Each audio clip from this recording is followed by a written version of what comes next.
Yan na nga po mga friends, pinakuluan na natin yung ating ribs ng baboy ng 10 minuto dito sa ating pressure cooker.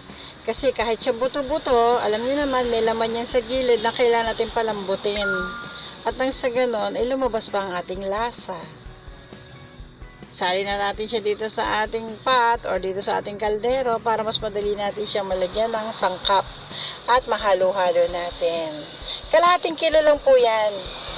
Ayan, isama na po natin yung sabaw kasi nandiyan na talaga yung kanyang lasa. Ang mga sangkap, pechay at patatas. Ayan na, ninaluan ko na rin siya ng sibuyas bago ko ilagay yon. Tapos naglalagay po ako ng kamatis sa nilaga ha. Ayan, para mas masarap ang lasa niya.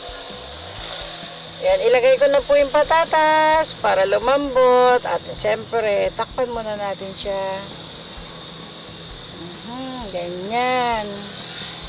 Ayan, check na natin if malambot na. Malambot na, diba po? Ayan.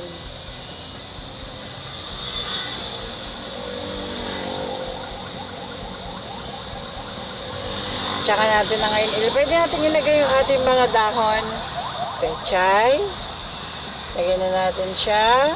Medyo isinsin natin ng konti. Mas maraming pechay, mas masarap. Kasi pag nainitan yan liliit na yan yung mga yan. Kaya siguro dapat mas more pechay, mas maraming sustansya. Ayan. Ulam din na, o tsaka ulam na rin po yan. Pwede na natin siyang takpan para maluto o lumata ng konti. Ayan, ganyan lang po friends. Ayan, luto na Lagyan naman natin siya ng konting asin. Yung iba kung gusto ng patis, pwede rin po. Tapos lagyan nyo pa na ibang condiments, ng ibang pampalasa, paminta or something. Sa akin po, hindi pwedeng paminta pero kasi po meron po akong baby apo.